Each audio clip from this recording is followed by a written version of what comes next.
महागठबंधन जिंदाबाद, कांग्रेस पार्टी जिंदाबाद।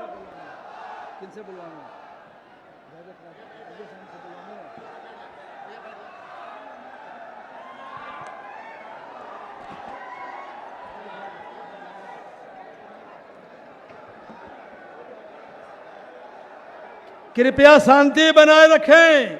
आपके नेता और प्रतिपक्ष के नेता और भावी इस देश के भावी प्रधानमंत्री आपके बीच पधार चुके हैं और अब हमारे प्रतिपक्ष के नेता आदरणीय राहुल गांधी जी को हमारे यहाँ क्षेत्र के विधायक आदरणीय राजेश राम जी स्वागत करेंगे।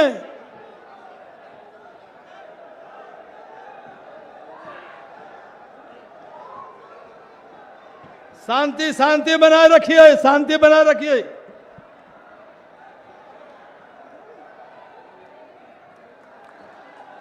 चादर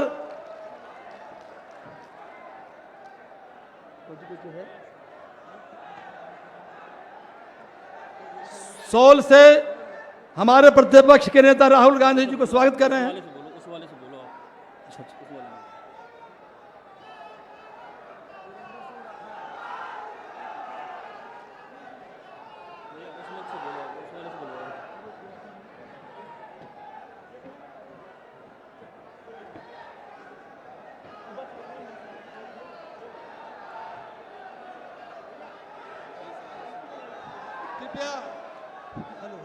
हेलो हेलो हेलो, कृपया शांति बनाए रखें। हेलो हेलो हेलो, कृपया शांति बनाए रखें। आज यह ऐतिहासिक कुटुंबा के ऐतिहासिक मैदान में हमारे बीच प्रतिपक्ष के नेता और भावी प्रधानमंत्री आदरणीय राहुल गांधी जी का प्रादुर्भाव इस कुटुंबा के मैदान में हो चुका है और हम चाहेंगे कि आप शांतिपूर्ण और धैर्य से इनके भाषण को सुनेंगे। इनके भाषण के पहले आप यहाँ पर अमोद चंद्रवंशी जी जो नबीनगर विधानसभा क्षेत्र से हमारे महागठबंधन के नेता उपस्थित हुए हैं और वो भी महागठबंधन के प्रत्याशी हैं, हम चाहेंगे अमोद चंद्रवंशी जी से हम चाहेंगे कि आप आकर के और इस जनसभा को, महती जनसभा को संबोधित करें। आदरणीय अमोद चंद्रवंशी जी।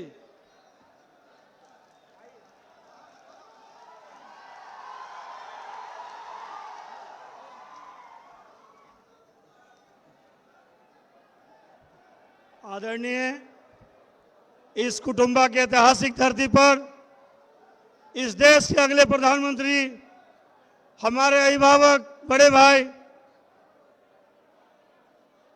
युवा के नेता हैं, देश के भविष्य आदरणीय श्री राहुल गांधी सर इस प्रदेश के और आपके कुटुंबा विधानसभा के हमारे बड़े भाई कांग्रेस प्रत्याशी आदरणीय श्री राजेश राम जी इस कार्यक्रम में उपस्थित तमाम जनप्रतिनिधिगण, कांग्रेस के वरीय नेतागण और इस महती सभा में आए हुए तमाम हमारे माता पिता तुल्य जनता जनार्दन भगवान नौजवान साथियों, मैं आप सबों को अपनी ओर से नबीनगर बारून विधानसभा की ओर से आप सबों को नमस्कार, आदाब, प्रणाम, सलाम करता हूं। भाइयों एवं बहनों, आज का यह देश है, जो हालात है देश की आपसे छुपी हुई नहीं है। यह झूठ फरेब की सरकार, ये अफवाह की सरकार चला रहे हैं, देश में नफरत की सरकार चला रहे हैं, जात पात धर्म के नाम पर यह देश की राजनीति कर रहे हैं। भाइयों, इस सब से हम सबों को बचना है। हम सबों को आपसी सद्भावना और प्रेम मिल्लत के साथ रहना है। और यहाँ के जो बिहार के जो प्रदेश अध्यक्ष हैं आदरणीय राजेश बाबू, उनका अपना एक एक कीमती वोट सभी वर्ग के लोग अपने चहेता नेता और बिहार के भविष्य आदरणीय राजेश राम जी का कांग्रेस साहब से हाथ छापर एक एक कीमती बटन वोट अपना दे करके इन्हें विजयी बनावे और बिहार में नई सरकार की पुनर्गठन में आप सहयोग करें। नई सरकार महागठबंधन की बनने जा रही है भाइयों, इसमें कहीं कोई सरकार दिक्कत नहीं है।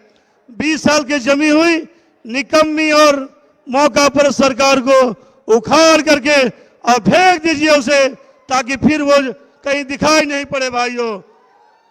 मैं अपना विधानसभा क्षेत्र छोड़ करके आप लोगों को आदाब प्रणाम सलाम करने आया हूं कि हमारे बड़े भाई और बिहार के जो भविष्य बनने जा रहे हैं, हमारे नेता कांग्रेस पार्टी के बड़े भाई आदरणीय राजेश राम जी को अपना एक एक कीमती वोट 11 तारीख के दिन मतदान केंद्र पर पहले मतदान करें, उसके बाद जलपान करें और एक एक कीमती वोट दे करके उन्हें विजयी बनाने का आप हमको हाथ उठा के संकल्प दीजिए कि हाँ, हम लोग एक एक वोट इन्हें दे करके विजयी बनाने का कार्य करेंगे भाइयों। मैं इन्हीं चंद शब्दों के साथ आप सबों को आदाब सलाम प्रणाम करते हुए और तमाम औरंगाबाद जिला के जितने भी 6 विधानसभा हैं उसमें तमाम महागठबंधन के उम्मीदवार को अब विजयी बनाने का काम कीजिए। मैं आप सबों से यही गुजारिश करने आया हूँ, प्रार्थना और विनती करने आया हूँ भाइयों। इन्हीं चंद शब्दों के साथ मैं आप अपनी वाणी को विराम देता हूँ। जय हिंद, जय भारत।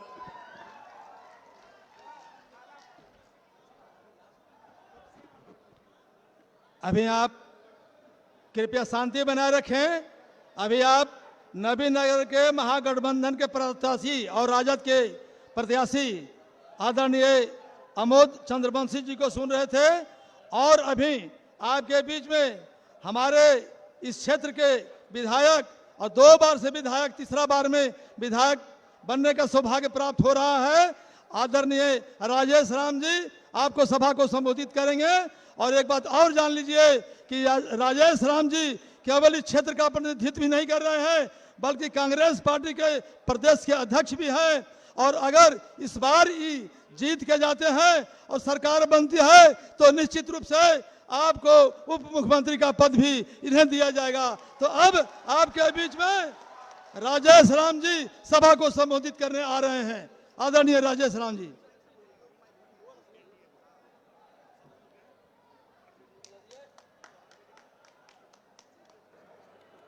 सम्मानित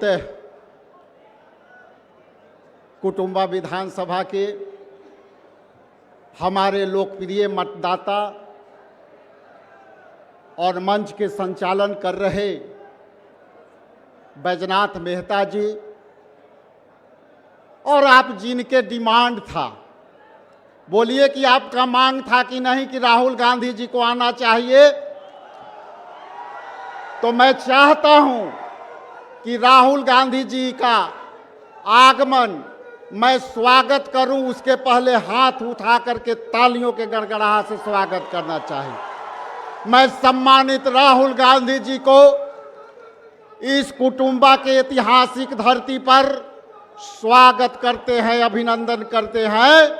और ये कुटुंबा से राहुल गांधी जी ने जो आगाज किया और इंडिया गठबंधन का जो गठन हुआ, आपने जिस तरह से 2015 में मुझे, इसके बाद 2020 में मुझे और उसके पहले 4 टर्म मेरे पिता दिलकेश्वर राम जी को समर्थन दिया और आज कुटुंबा हमारा विधानसभा नहीं, आप हमारे दिल के धड़कन हो और उस धड़कन के लिए आपको आभार करता हूं। ये बात सच है कि जब राहुल गांधी जी ने जिस तरह से एक दलित परिवार के बेटा को आपके बीच राष्ट्रीय पार्टी के बिहार के प्रदेश अध्यक्ष बनाया, तो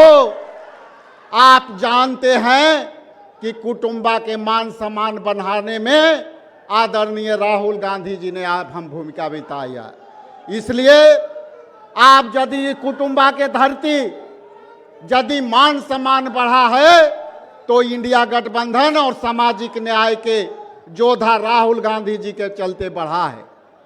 हम ज़्यादा भाषण आपके बीच देते रहते हैं और हम आपके बीच हमेशा सुनते भी रहते हैं, लेकिन कुटुंबा के ये धरती, ये इतिहास की धरती रही है और बिहार में ये बदलाव की धरती रही है। और सामाजिक न्याय में पिछड़ा अति पिछड़ा और दलित समाज के उम्मीदवारों के जिस तरह से यहाँ 6 विधानसभा में चयन किया गया है, बगल से अमोद चंद्रवंशी जो अति पिछड़े जाति से आते हैं और कुटुंबा में जो है मैं दलित परिवार से आता हूँ, यही सामाजिक न्याय का सोच है, यही इंडिया गठबंधन का सोच है। इसलिए मैं आप सबके बीच बाधा नहीं बनना चाहता, लेकिन अंतिम में यही मैं कहना चाहता हूं कि आप जाइए और पूरे 6 विधानसभा में अपने रिश्तेदारों को, अपने दोस्तों को फोन से ही सही कहिए कि 11 तारीख को यहाँ इतनी आगाज हो कि दिल्ली के भी गद्दी हिल जाए, दिल्ली के भी गद्दी हिल जाए। जिस तरह से इंडिया गठबंधन की सरकार यदि यहाँ आई और नीतीश कुमार जी के नेतृत्व वाली सरकार यदि यहाँ से गई, तो मानिए कि केंद्र में भी सरकार जाएगी, केंद्र में भी सरकार जाएगी। इसलिए आप सबको पुनः धन्यवाद। और इतनी कम समय में इतनी बड़ी संख्या में आप लोग आए और राहुल गांधी जी के बातों को सुनने के लिए आए, और ये आपने जो मांग रखा था, राहुल गांधी जी ने आपकी मांग रख दी और आपकी प्रति अपनी संवेदना प्रकट की है। इसलिए हाथ उठा के आप जो है एक बार समर्थन दीजिए। राहुल गांधी, राहुल गांधी। बहुत बहुत धन्यवाद। इंडिया गठबंधन जिंदाबाद। जय भीम, जय भीम, जय भीम। बहुत बहुत धन्यवाद। अभी आप हमारे प्रत्याशी आदरणीय राजेश राम जी को सुन रहे थे। आपके बीच में, हमारे बीच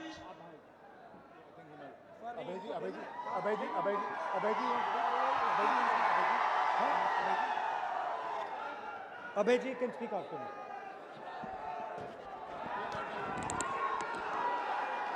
अभय जी हमारे कैंडिडेट और पीसीसी प्रेसिडेंट राजेश राम जी, चंद्रवंशी जी, स्टेज पे गठबंधन के वरिष्ठ नेता, गठबंधन के प्यारे कार्यकर्ता, भाइयों और बहनों, प्रेस के हमारे मित्रों, आप सबका यहाँ बहुत बहुत स्वागत, नमस्कार। कैसे हैं आप लोग? मूड कैसा है? जितवाओगे 100%?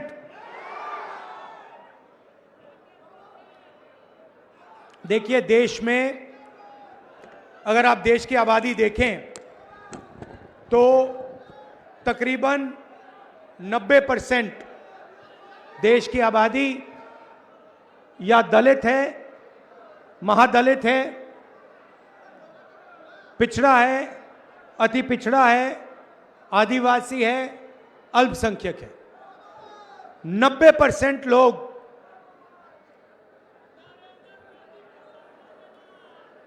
इन, हाँ, नालंदा क्या?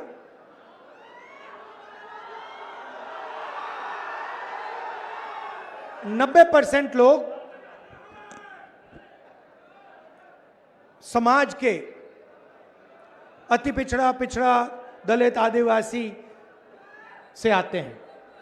मगर अगर आप देश को देखें, और मैं 2-3 उदाहरण देता हूं, अगर आप हिंदुस्तान के सबसे बड़ी कंपनियों को देखें, कॉरपोरेट इंडिया को देखें, अदानी, अंबानी जैसी कंपनियां जो हैं, 500 सबसे बड़ी कंपनी की आप लिस्ट निकालिए,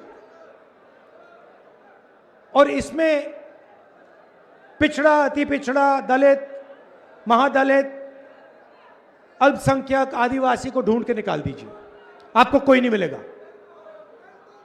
आपको एक नहीं मिलेगा। सारे के सारे 10% आबादी में से आते हैं।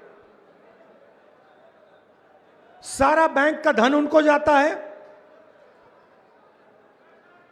सारी नौकरियां उनको जाती हैं, ब्यूरोक्रेसी में उनको जगह मिलती है। आप जुडिशरी देखिए, वहां भी उनको सब मिलता है। सेना में उनका कंट्रोल है। और 90% आपको जो आबादी है वो आपको कहीं नहीं मिलेगी। अब मेरा कहना है कि अगर हिंदुस्तान के 90% लोगों को हम शामिल नहीं करेंगे, चाहे वो कॉर्पोरेट इंडिया हो, चाहे वो जुडिशरी हो, चाहे वो ब्यूरोक्रेसी हो, तो अगर हम इनको नहीं शामिल करेंगे तो कैसा हिंदुस्तान बनेगा? अंबानी अदानी जैसा हिंदुस्तान बनेगा जहां पूरा का पूरा धन 2-3 लोगों के हाथ में। और ऐसा हिंदुस्तान हमें तो नहीं चाहिए। तो आपको चाहिए? नहीं चाहिए। हमें वो हिंदुस्तान चाहिए जिसमें 90% लोगों की जगह है, जिसमें भाईचारा है, जिसमें खुशी है। जैसे मैंने कहा था, नफरत वाला हिंदुस्तान हमें नहीं चाहिए। आप अगर आजादी से पहले आते, बिहार में आजादी से पहले पिछड़ों को, अति पिछड़ों को, दलित, अल्पसंख्यकों को कोई अधिकार नहीं थे, कोई अधिकार नहीं थे। राजाओं का राज था, जो भी वो चाहते थे ले लेते थे। अति पिछड़ों के लिए, दलितों के लिए, पिछड़ों के लिए, इन सब के लिए लड़ा कौन? कांग्रेस पार्टी लड़ी। और क्या किया? आपके साथ मिलकर हमने ये संविधान लागू किया। ये अंबेडकर जी का संविधान है, ये कोई मामूली चीज नहीं है। इसमें अंबेडकर जी की सोच है, गांधी जी की सोच है, सरदार पटेल, जवाहरलाल नेहरू, सुभाष चंद्र बोस, इन सब की सोच है। इसमें सावरकर की सोच नहीं है, इसमें गोडसे की सोच नहीं है, इसमें आरएसएस और बीजेपी की सोच नहीं है। सही बोला, गलत बोला? आरएसएस और बीजेपी चाहते हैं कि हिंदुस्तान में 5-10 लोग राज करें और बाकी लोग या भूखे मर जाएं या कुछ ना बोलें। मैं आपसे पूछना चाहता हूं, 20 साल से यहां पे नीतीश जी की सरकार है। पूरे देश में बिहारी मजदूरी करते हैं। यस सर, करते नहीं करते? मतलब मैं लद्दाख गया था, बर्फ, सर्दी, बर्फ, वहां पे कौन सड़क बना रहा था? बिहार के लोग। मुंबई में बड़ा सा पुल बना, किसने बनाया? बिहारियों ने। वो जम्मू कश्मीर में बड़ी सी बड़ी टनल बनी, किसने बनाई? बिहारियों ने। असम में सड़क बनती है, कौन बनाता है? बिहारी बनाते हैं। तो नीतीश जी ने यहां रोजगार मिटाकर आपको देश का मजदूर बना दिया है। मैं युवाओं से पूछना चाहता हूं, आप मजदूर बनना चाहते हो क्या? आप पूरी जिंदगी मजदूरी करना चाहते हो क्या? आप रोजगार चाहते हो ना? नरेंद्र मोदी जी आते हैं, कहते हैं, भाइयों और बहनों, भाइयों और बहनों, मित्रों, मैंने डेटा इतने कम दाम पे बेचना शुरू किया है कि बिहार के युवा आज रील देख सकते हैं, रील बना सकते हैं, फेसबुक पे जा सकते हैं, इंस्टाग्राम जा सकते हैं, देख सकते हैं। भैया, रील बनाने से आपके जेब में पैसा आता है क्या? रील बनाने से आपके मेज पर भोजन आता है क्या? नहीं। नरेंद्र मोदी ने आपको यह नहीं बताया कि जब आप रील बनाते हो और अपने दोस्त को बेचते हो तो फायदा अंबानी को होता है, फायदा अदानी को होता है। नरेंद्र मोदी ने आपको यह नहीं बताया कि बिहार में किसानों से छीनकर 1 रुपए में अदानी को जमीन दी गई है। 1 रुपए प्रति एकड़ में अदानी को जमीन दी गई है। यह नरेंद्र मोदी ने आपको नहीं बताया। अमित शाह ने आपसे कहा, चुनाव में उसने कहा कि बिहार में उद्योग लगाने के लिए जमीन नहीं है, उद्योग लगाने के लिए जमीन नहीं है, मगर अदानी जी को फ्री गिफ्ट देने के लिए बहुत जमीन है, कोई कमी नहीं है उसके लिए। देश के एयरपोर्ट, पोर्ट्स, रेलवे स्टेशन, सड़कें, इंफ्रास्ट्रक्चर, डिफेंस की इंडस्ट्री, गोला बारूद, मिसाइल, ड्रोन, ये सारा का सारा नरेंद्र मोदी ने अदानी को दे दिया है। आपको क्या दिया? नोटबंदी और गलत जीएसटी। जीएसटी क्या है मैं आपको बताता हूं। जीएसटी आपके जेब में से टैक्स लेने का तरीका है और ऐसे लिया जाता है जो आपको पता भी नहीं लगे। आप पेट्रोल खरीदो, शर्ट खरीदो, पैंट खरीदो, जूता खरीदो, सेलफोन खरीदो, जीएसटी जीएसटी जीएसटी, आपके जेब में से सीधा पैसा निकलता है। जितनी जीएसटी आप देते हो, आपने शर्ट खरीदी,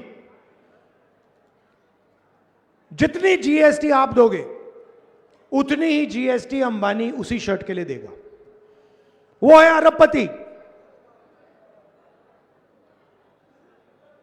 किसान के पास 10-15 हजार रुपए बैंक अकाउंट में, मगर जीएसटी एक जैसी। किसान का कर्जा माफ कभी नहीं हो सकता बिहार में। अदानी अंबानी का जितना कर्जा माफ कराना है करा दो। नोटबंदी और गलत जीएसटी ने बिहार के युवाओं से रोजगार छीना है। जानबूझ के बिहार के जो छोटे छोटे बिजनेस थे उनको खत्म किया गया है। क्यों? क्योंकि अदानी और अंबानी चाइना का माल बिहार में बेच पाए। आप देखो, ये फोन है, किसी भी फोन के पीछे देखो मेड इन चाइना लिखा होगा। अपनी शर्ट के पीछे देखो made in Bangladesh, made in China. जूते के नीचे देखो मेड इन चाइना। जब आप चाइना का जूता खरीदते हो, चाइना का सेलफोन खरीदते हो, फायदा चाइना के युवा को होता है, चाइना की कंपनी को होता है, और जो हिंदुस्तान में बिकवाता है उसको होता है। यह सेलफोन हिंदुस्तान में कौन बेचता है? अंबानी। अंबानी।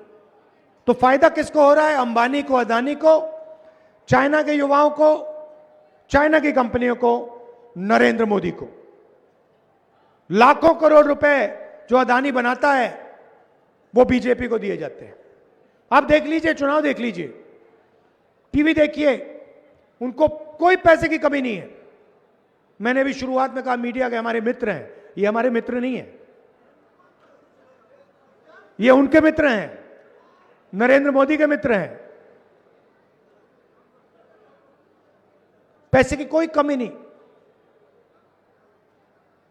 जितना टीवी पे दिखाना है दिखा दो नरेंद्र मोदी का चेहरा, 24 घंटे चलाओ। मगर बिहार की जनता होशियार है।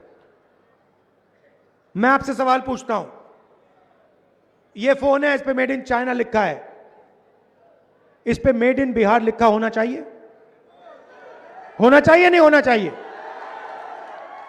हम चाहते हैं कि मेड इन बिहार इस सेलफोन पे लिखा हो, चाहते हैं कि मेड इन बिहार आपके शर्ट पर, पैंट पर, जूते पर, कैमरा पर लिखा हो।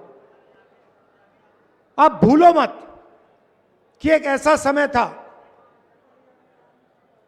जब दुनिया की सबसे बेहतरीन यूनिवर्सिटी नालंदा यूनिवर्सिटी बिहार में हुआ करती थी। सही बात है, लाइन लगती थी। चाइना के लोग, जापान के लोग, कोरिया के लोग, इंग्लैंड के लोग लाइन लगाते थे, हमें नालंदा यूनिवर्सिटी में जाना है। सबसे बेहतरीन यूनिवर्सिटी थी दुनिया में। नरेंद्र मोदी जी को ये बातें नहीं आती, फेक डिग्री मिली है उनको, झूठी डिग्री। तो आपको शिक्षा की जरूरत है। मैंने पिछली मीटिंग में कहा, यहां भी दोहराऊंगा, महागठबंधन शिक्षा पे फोकस करेगी। स्कूल, कॉलेज, यूनिवर्सिटी, एक बार फिर यहां पे सरकारी स्कूल, सरकारी कॉलेज, सरकारी यूनिवर्सिटी चालू करने का काम करेगी। और मैं आपको एक वायदा कर रहा हूं, 100% मैं आपको बता रहा हूं, जिस दिन इंडिया गठबंधन की सरकार दिल्ली में आई, उस दिन एक बार फिर दुनिया की सबसे बेहतरीन यूनिवर्सिटी नालंदा में होगी। और चाइना से लोग, जापान से लोग, कोरिया से लोग लाइन लगाएंगे और कहेंगे कि भैया हमें बिहार में जाके पढ़ना है। आजकल क्या हो रहा है, ये युवा आए हुए हैं, आप एग्जाम के लिए पढ़ाई करते हो, महीनों के लिए आप लगे रहते हो। वोटर अधिकार यात्रा में मुझे बताया, हजारों युवाओं ने बताया, घंटों काम करते हो, महीनों काम करते हो, पेपर आता है, पेपर लीक हो जाता है। बिल्कुल सही बात भैया। देखो, मैं यहां झूठ बोलने नहीं आया हूं नरेंद्र मोदी जैसे, मेरा काम झूठ बोलने का नहीं है, मैं सच्चाई बोलता हूं।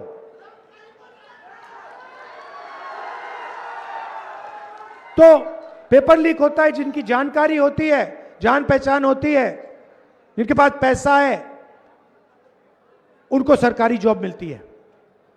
और जो पढ़ाई करता है, जो ईमानदार है, उसे कहा जाता है भैया आपका पेपर लीक हो जाए, अगले साल करो, जाओ। धरना चल रही थी, महीनों के लिए वहां पे बैठे हुए थे पटना में, नीतीश जी मिले तक नहीं। मैं जाके मिला, कोई मदद नहीं की उनकी। पेपर लीक हुई, चोरी हुई, उनका भविष्य उनसे चोरी किया गया, मगर एक शब्द चीफ मिनिस्टर ने नहीं बोला। बिहार का स्वास्थ्य का सिस्टम समझना चाहिए, एम्स चाहिए, ऑल इंडिया मेडिकल इंस्टीट्यूट, सामने मेट्रो स्टेशन है, रात को वहां जाइए, नीचे देखिए क्या हो रहा है। 3-4 हजार लोग ऑल इंडिया मेडिकल इंस्टीट्यूट के सामने मेट्रो स्टेशन में सोते हैं। कहां के हैं? बिहार के हैं। क्यों? क्योंकि बिहार में जीने के लिए अस्पताल में नहीं जाते हैं लोग, मरने के लिए अस्पताल जाते हैं।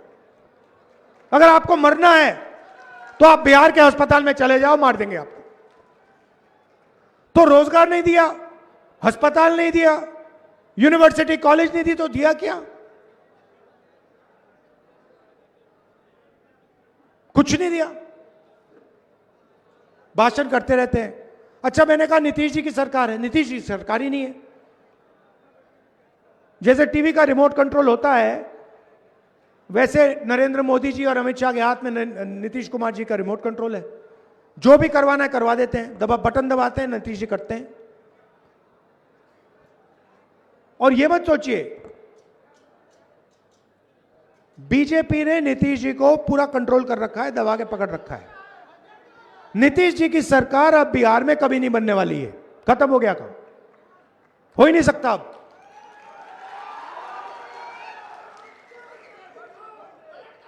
तो आप दूर दूर से आए, हमारे यहां पे पीसीसी प्रेसिडेंट जी हैं, आइए जरा, राजेश राम जी, ये कांग्रेस पार्टी के बिहार में सबसे सीनियर नेता हैं। इनको आप भारी बहुमत से जिताइए। ये आखिरी बात कहना चाहता हूं, ये संविधान है, हमने वोट चोरी यात्रा, वोट अधिकार यात्रा की। ये लोग वोट चोरी करने की कोशिश करेंगे। इन्होंने महाराष्ट्र में चोरी किया, हरियाणा में किया, कर्नाटक में वोट चोरी की।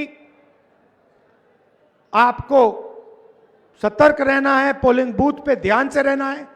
ये फिर से चोरी करने की कोशिश करेंगे और हमारे कार्यकर्ता और बिहार की जनता इनको रोकेगी। यहां पे चंद्रवंशी जी भी हैं, इनको भी आप भारी बहुमत से जिताइए। दोनों प्रत्याशियों को जिताइए। धन्यवाद, नमस्कार, जय हिंद।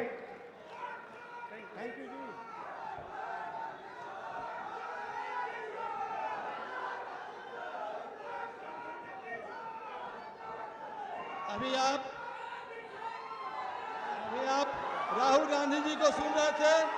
अभी आपके बीच देखिए, सबसे पहले हम कहना चाहेंगे आप सभी लोगों को नमस्कार, प्रणाम, आदाब, सलाम और जय भीम कहता हूं। साथी, हम देश की आवाज, और जैसा अभी परम आदरणीय राहुल गांधी जी ने आपके सामने कहा कि मैं सच बोलने के लिए जानता हूं और सच से कभी मुंह नहीं मोड़ा।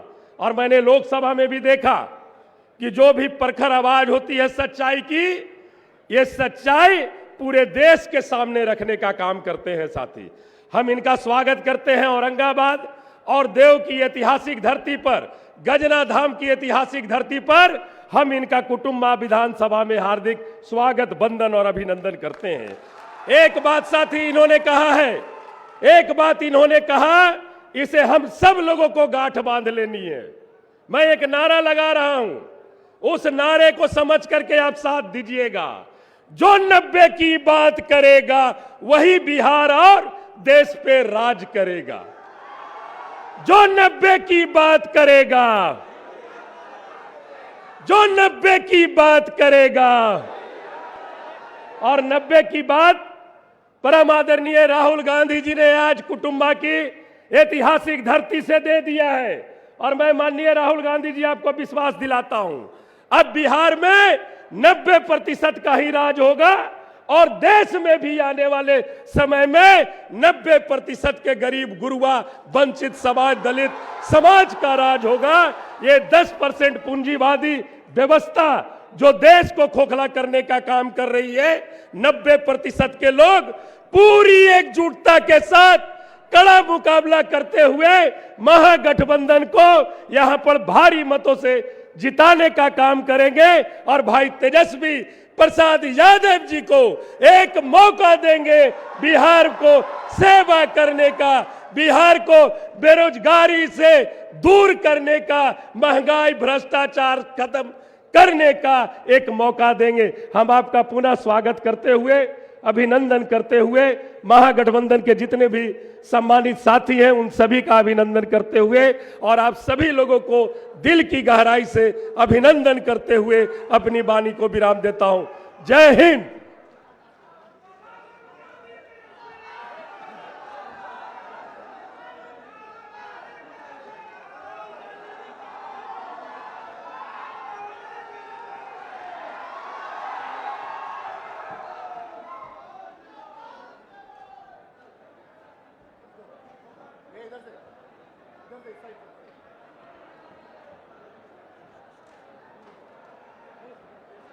देखिए